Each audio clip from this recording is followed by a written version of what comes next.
Саламатсызбы? Биздин каналга катталып, акыркы жаңылыктардан кабардар болуңуздар. Бириңден өткөн бириңер, биринчи келчү кимиңер? Шайлоо мыйзамы боюнча 28 ноябрга чейин белгиленген жогорку кеңешке депутаттарды шайлоого катышууну каалаган партиялар шайлоодо атасына 40 күн калганга чейин талапкерлер тизмесин БШКга тапшыруулары керек. Мындан улам саясий партиялар биринин артынан экинчиси курултайларын өткөрүп, талапкерлер парадын башташты. Арасында кимдир гана жок. Жоготкондун баарын тизмелерден табууга болот. Ийинде жаткандар, архаизмге айланып кеткендер, эмгеги сиңгендер жана катуураак үн чыгаргандарды чындыкты айтып жатам деп билгендер. Эмесе партиялардын тизмесине көз чаптыртып көрөлү.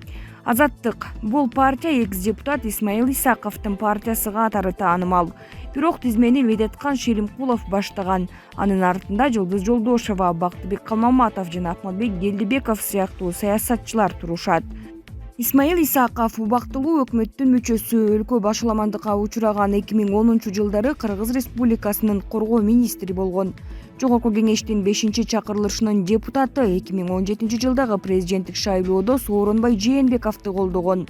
2010 жылга чейин Бакиевдик режимге каршы чыккандыгы үчүн түрмөдө болуп, саясий куугун тукага алган. Бактыбек Калмаматов 36 жаштагы жаш саясатчы, жогорку кеңештин 5-чакырылышынын эң активдүү депутаттарынын бири. 2020 жылы Жээнбековдун бийлигине ачык каршы чыгып сындаган жалгыз саясатчы. 2021 жылы президенттик шайлоого талапкер болгон жана учурдагы президенттик конституцияны өзгөртүүгө барганын сынга алган. Жаңы конституцияны чыныгы хандык башкаруу деп атаган. Жылдыз Жолдошова 2015 жылдагы президенттик шайлоодо Арсланбек Малиевдин Аалам партиясы менен жарышка аттанган. Бирок аталган партия жеңишке жетише албады. 2020 жылдагы шайлоодо Мекенчил партиясынын тизмесинде болчу. 81 жаштагы Медеткан Шеримкулов легендарлуу парламенттин төрагасы болгон. 2019 жылы мурдагы президент Алмазбек Атамбаевге ачык каршы чыгып, ишмердүүлүгүн сынга алган. Ахматбек Келдибеков өз убагында ар кандай жооптуу кызматтарды аркалаган. Акаевдин убагында соцфондду жетектесе, Бакиевдин учурунда салык кызматын башкарган. 2010 жылы учурдагы президент Садыр Жапаров, УКМКнын төрагасы Камчыбек Ташиевдер менен парламенттик шайлоого Ата журт партиясы менен катышкан. Ата журт эң көп добуш алып, Келдибеков парламенттин төрагасы болгон. Ата Мекен биринчилерден болуп, Ата Мекен партиясы курултайын өткөрдү. Жалпы тизмеси маалым болуу элек. Азырынча партия лидери Өмүрбек Текебаевди жандаган алдыңкы 5 орунда кимдер бардыгы белгилүү болду. Клара Сооронкулова, Тилек Токтогазиев, Али Токтакунов, Наталья Никитенко. Булар кимдер? Клара Сооронкулова реформа партиясынын лидери катары белгилүү. Конституциялык палатанын мурдагы судьясы, буга чейин Ата Мекен партиясы менен реформа бириккени айтылган. Ага жараша биригүүгө макул болгон партиянын лидери Текебаевден кийинки орунду ээлеген. Тилек Токтогазиевдин бактысы бадыраң менен ачылган. Былтыркы парламенттик шайлоого да Ата Мекендин катарында барган. Шайлоодон кийинки окуялардын шаарданында айыл чарба, азык-түлүк өндүрүшү жана мелиорация министри болуп дайындалып 5 айда иштеген. Бирок ишинин жыйынтыгын көрсөтө албаганы үчүн февраль айында кызматтан алынган. Али Токтакунов Азаттыктын мурдагы кабарчысы, коомчулукка Раим Матраимовго байланышкан журналисттик иликтөө менен таанылган. Матраимов башында турган Баажыдагы ири коррупциялык схеманын бетин ачкан. Бирок кимисиники канчалык деңгээлде тууралыгын ким билсин.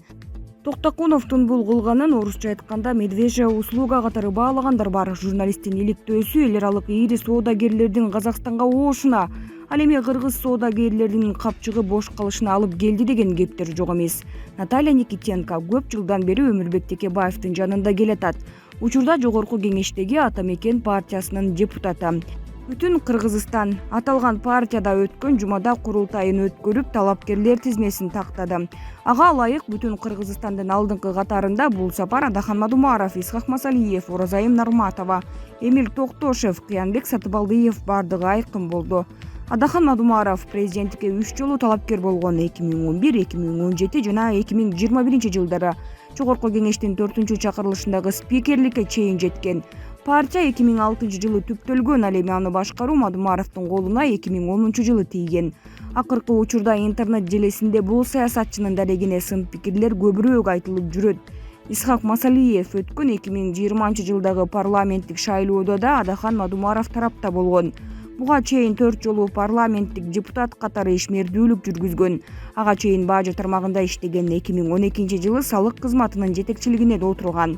Орозайым Нарматова Жаштар коому бирикмесинин жетекчиси, учурда Москва шаарында иштейт. Эмил Токтошев Жогорку кеңештин 6-чакырылышына Ата мекен партиясынан депутат болуп шайланган. Ал эми Кыянбек Сатыбалдиев Жалал Абад облусунун мурдагы губернатору, буга чейин СДПК партиясынан парламентте депутат болгон. Ынтымак 3 партиянын башын бириктирген. Чоң Азат, Келечек жана Ынтымак. Ынтымак партиясынын съезди 11-октябрда өткөрүлдү. Лидери Марлен Маматалиев кошулуучу партиялардын ар бири менен өзүнчө сүйлөшүү жүргүзгөнү айтылган. Анын жыйынтыгында тизме төмөнкүдөй: Чыңгыз Макешев, Марлен Маматалиев, Бакыт Тентишев, Аида Исатбек кызы, Сагындык Белдибаев, Балбак Түлөбаев, Талант Мамытов, Шарапаткан Мажитова, Алмамбет Шыкмаматов, Арзбек Карыбеков, Абдиталип Акимов, Адинай Марипова, Канат Мединуулу, Жаркынбек Касымбеков, Эрулан Кокулов. Тизмедегилердин айрымдары коомчулукка таанымал, буга чейин депутат болгондор, ар кандай жетекчилик кызматта иштегендер. Чыңгыз Макешев парламенттин 6-чакырылышына СДПК партиясынан депутат. Өткөн жылы шайлоого Иман Нуру партиясы менен барган, а быйыл Келечектин лидери. Чоң Азат партиясынын жаңы лидери Жаркынбек Касымбеков белгилүү Абдыганы Эркебаевдин күйөө баласы. Так ушул талапкер тууралуу айтылчу сөз көп. 2020-жылдагы парламенттик шайлоодо Чоң Азат менен ат салышып, бирок шайлоо жыйынтыгы жокко чыгарылып, өлкөдө саясий кырдаал курчуган маалда өзүн саламаттыкты сактоо министри деп жарыялаган.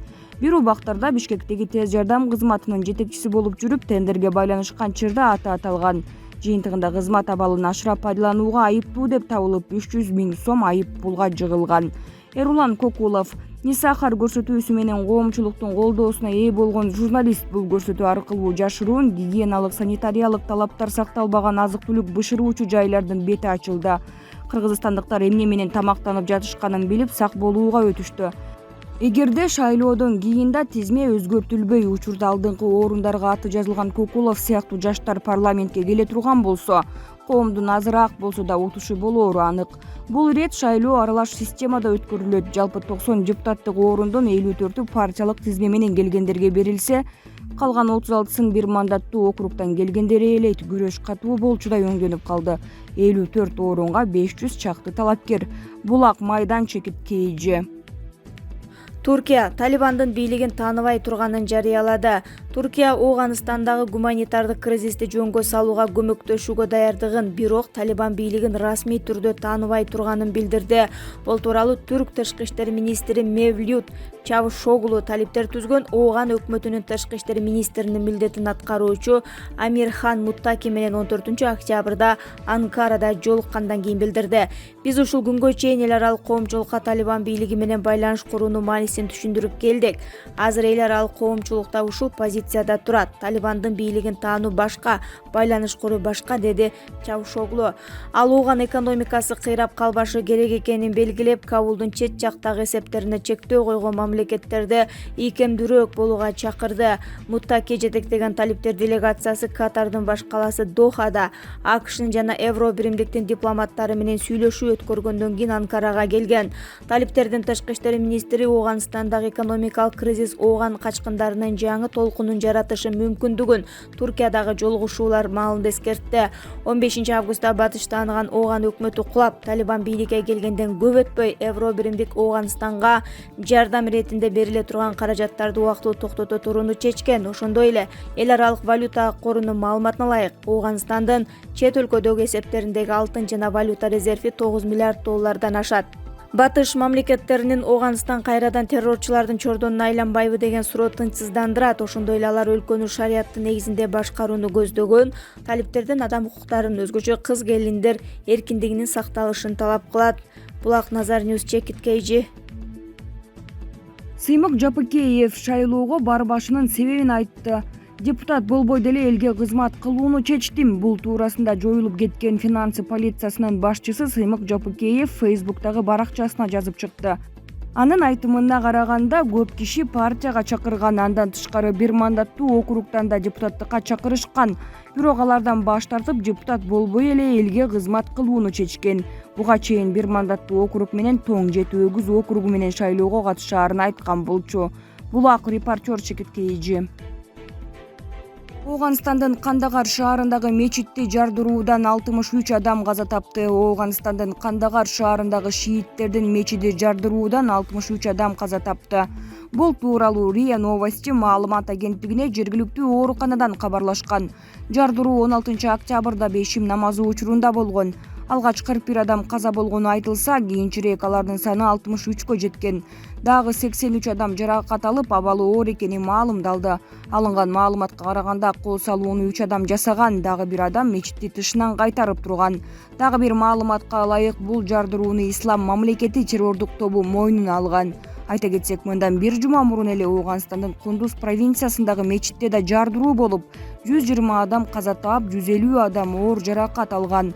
Булак коом чекит пресс.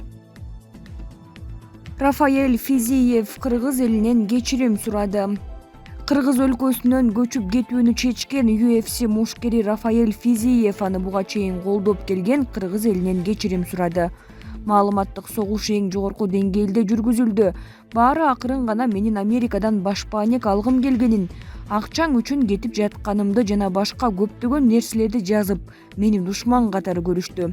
Диниме жана улутума карабай мени кыргыз өлкөсүнүн желеги астында мелдештерге чыкканым үчүн колдогон адамдардан үмүтүңөрдү актай албаганым үчүн жана эмоцияга берилгеним үчүн кечирим сурайм. Анан албетте кечирим суроого эми кеч экенин түшүнөм, деп жазды Физиев. Рафаэль Физиев 14 октябрда мындан ары беттештерге кыргыз өлкөсүнүн желеги астында чыкпаарын, өлкөдөн көчүп кетери тууралуу кайрылуу жасаган. Булак УА чекит KG.